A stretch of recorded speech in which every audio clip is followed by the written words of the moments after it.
Site scene মোটামুটি cover করে আমরা এখন এলাম রাজবাড়ি ঘাটে। এইখান থেকে আমরা নৌকো করে আমরা নৌকো বিহারে যাব। মোটামুটি দুটো স্পট আছে, একটা হচ্ছে ওই বর্ডারে নিয়ে যায় আর একটা হচ্ছে মোহানায় নিয়ে যায়। তো আমরা এখন মোহানাতেই যাচ্ছি।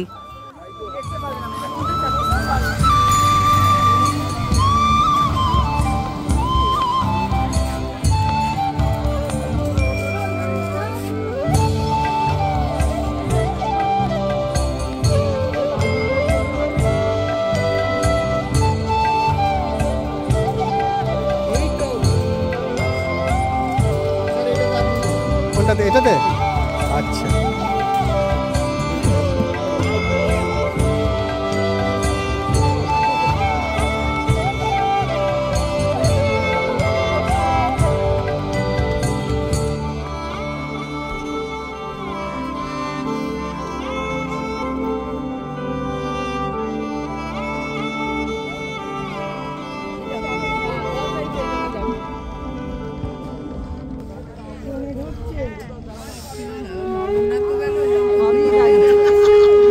3:30 বাজে।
হারবার।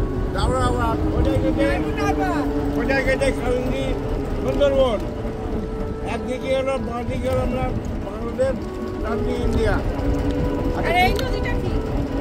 আর পিছনে আমার বিদ্যাধারী, পিছনে বিদ্যাধারী, ও দিদি পিছনে বিদ্যাধারী। এটা চলে গেছে আপনার কোনটা, আর এই বাংলাদেশ গিয়া বাতাস জগৎ। আচ্ছা আমরা তো আসলাম ইছামতি দিয়ে, তাহলে এখানে ইছামতি কোনটা? এখানটা ইছামতি কোনটা? না এই পিছনটা ইছামতি কোনটা? এইটা ওই পার ধরে যেটা সোজা চলে গেছে এটা ইছামতি, এটা বিদ্যাধারী, আর এটা হ্যাঁ এই যে এটাকে বলছে মোহনা, ওটা বিদ্যাধরী। এটা আপনার বিদ্যাধারী, এটা খালিন্দি, এটা ইছামতি। আচ্ছা সব নদী গিয়ে তো গঙ্গাসাগরে মিশছে তো, হ্যাঁ? এটা আমরা এটাকে গিয়া বাতাস জগৎ।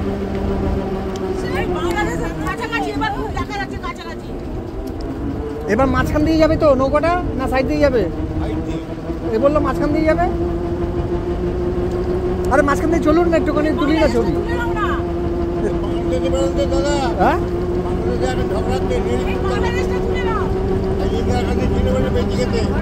হ্যাঁ হ্যাঁ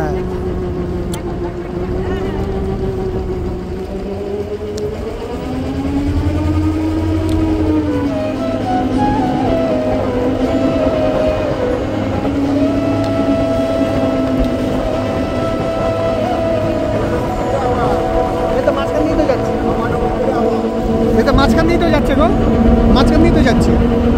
তুমি বলছো সাইড দিয়ে যাবে?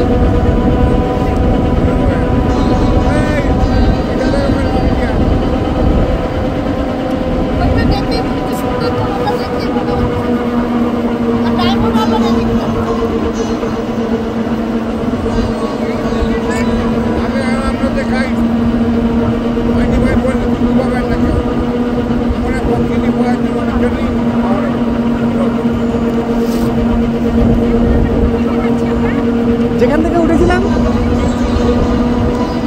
সেটা দেখাবার জন্য আপনাদের নিয়ে আসলাম।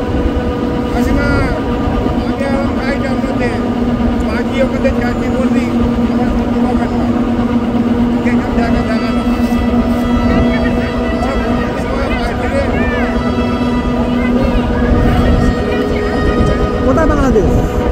এটা বাংলা, এটা তো ইন্ডিয়া।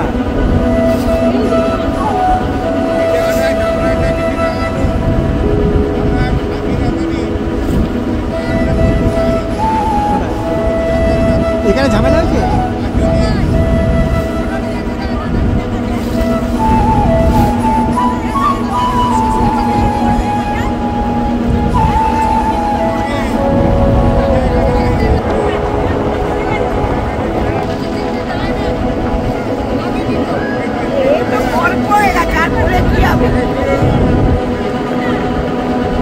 লাভ আছে।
ধরবো?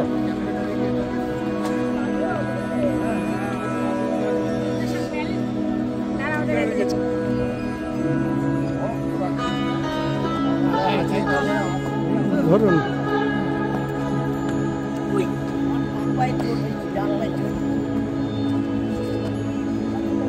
ওই তো ওইটাই বোধহয় আমাদের বেড।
এতক্ষণ নৌকো বিহার করে এই মাত্র নৌকো থেকে নামলাম, ভীষণ সুন্দর লাগলো। আমরা মোহনায় গিয়েছিলাম, বাংলাদেশের দিকে হচ্ছে কালিন্দী আর আমাদের ভারতের দিকে হচ্ছে মাঝখানে ইচ্ছামতি আর বিদ্যাধরী, এই তিনটে নদীর সঙ্গম।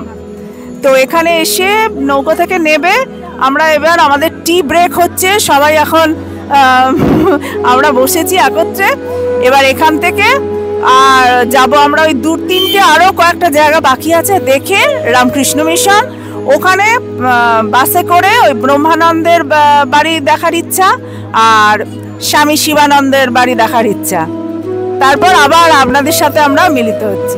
আমরা তো 26 জন মিলে একটা গাড়ি ঠিক করে এসেছি, কিন্তু ধরুন আপনারা যদি কেউ ফ্যামিলি আসতে চান, 2 জন কি 4 জন আসতে চান, তাহলে হাসনাবাদ লোকালে করে আসবেন, শিয়ালদা থেকে টাকিতে নামবেন, নেবে টোটো ধরে রাজবাড়ি ঘাটে আসবেন, এসে ওখান থেকে টোটো ধরে ওরাই নিয়ে যাবে সমস্ত যা দর্শনীয় স্থান আছে, যা সাইট সিন, ওদের সাথে কথা বলে আপনারা সব কিছু দেখতে পারবেন। আর তারপরে ধরুন বোটিং করলেন, তখন ওই রাজবাড়ি ঘাটে এসেই নৌকোর টিকিট পাওয়া যায়, তো সেইখানে টিকিট কেটে আপনাদের ওখানে মোহনা দুটো ছিল, একটা হচ্ছে বাংলাদেশের বর্ডারে পর্যন্ত নিয়ে যেত, এখন বোধহয় যাচ্ছে না, আর মোহনা ওই বিদ্যাধরী, কালিন্দী আর ইচ্ছামতি, তিনটে নদী যেখানে মিলিত হয়েছে। এবার ওগুলো দেখলেন। আর আমাদের টাকি রামকৃষ্ণ মিশন আছে, সেইখানে যেতে পারেন। আমরা যেহেতু তীর্থ ক্ষেত্রে আসি, তীর্থ দর্শনের জন্য ঠাকুরমা স্বামীজিকে তো আমরা মানে সাথে নিয়েই চলি, ওই জন্য আমরা সবসময় খুঁজি কোথায় রামকৃষ্ণ মিশন আছে, কোথায় মঠ আছে আমরা দর্শন করব। তো সেই জন্য আমরা এসেছিলাম। এবার আপনারা যদি দর্শন করতে চান তো রামকৃষ্ণ মঠ মিশন দর্শন করতে পারেন, খুব ভালো, ওখানে প্রসাদও খেতে পারেন মহারাজের সাথে কথা বলে।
পুজোর সময় খোলা থাকে, এখনো পুজো হয়নি।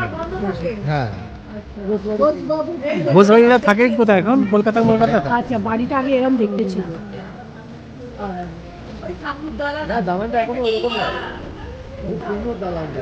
এখানে একটা শঙ্করী সিনেমা হয়েছে, ভূমিকন্যা বলে একটা সিরিয়ালের শুরু হয়েছে।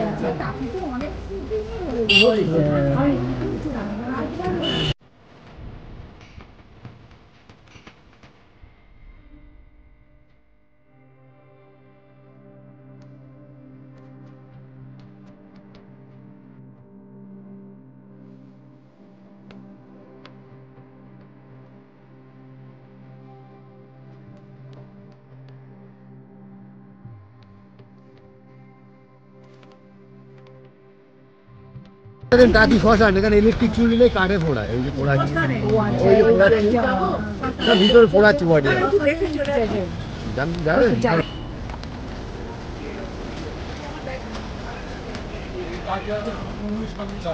কৃষ্ণ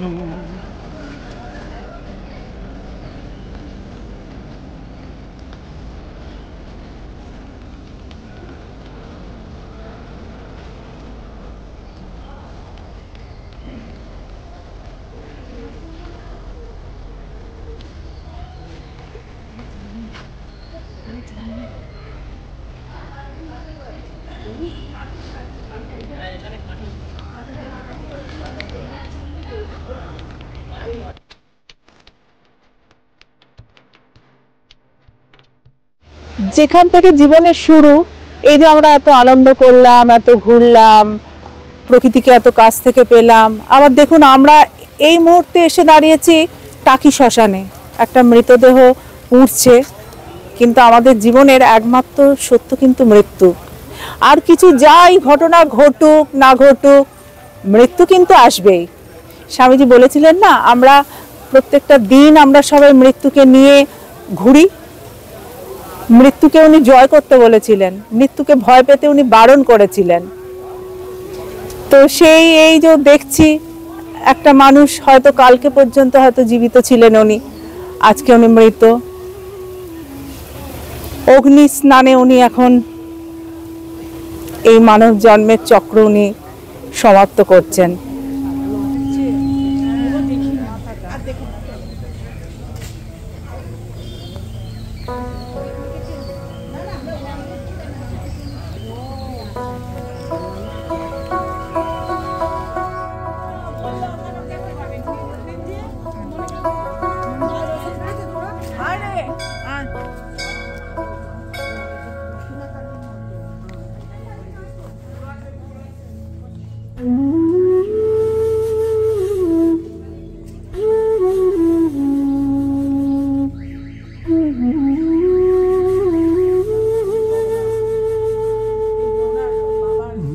হ্যাঁ, ওটা তুলছি পরে। ছবি তোলা যাবে তো? হ্যাঁ হ্যাঁ হ্যাঁ।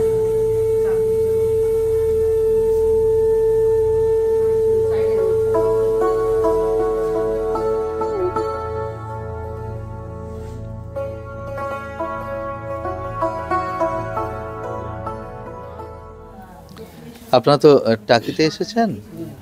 টাকিতে একটা কথা প্রচলিত আছে, কথাটা হলো সাতক্ষীরার মাটি, গোবরডাঙ্গার হাতি আর টাকির লাঠি বিখ্যাত। ইছামতি নদীর ওপারটা হচ্ছে বাংলাদেশের সাতক্ষীরা, ওখানকার জমিদারের অহংকার তার উর্বর মাটি। গোবরডাঙ্গার জমিদারের অহংকার তার হাতি। আর টাকিতে জমিদার ছিলেন না, ছিল জমিদার গোষ্ঠী। এখানে অনেকগুলো জমিদার বাড়ি পাবেন। সিম্পলি একটা কোয়েশ্চেন অ্যারাইজ করে যে এতগুলো জমিদার কি এক জায়গায় শাসন করতেন? না, ইনাদের শাসন ক্ষেত্র ছিল ভিন্ন, কিন্তু ওনারা এক জায়গায় থাকতেন এবং কমন লাঠিয়াল পুষতেন ডাকাত আক্রমণ প্রতিহত করার জন্য। আর এই টাকি জমিদাররা খুব কালচারাল ছিলেন। তার নিদর্শন এখানেই পাবেন। একই জায়গায় government school, government library, government college, তিনটে একসঙ্গে ওনাদের পৃষ্ঠপোষণায়। আর ওনাদেরই বংশে ছিল শঙ্কর রায়চৌধুরী, তিনি ছিলেন সেনাবাহিনীর প্রধান। আর এই জমিদার গোষ্ঠীর কুলদেবী হলেন মা কুলেশ্বরী। কুলেশ্বরী কালীবাড়ি এই মন্দির থেকে কিছুটা দূরে। ওখানেই সাধন ভজন করতেন তন্ত্রসাধক সর্বানন্দ গিরি মহারাজ।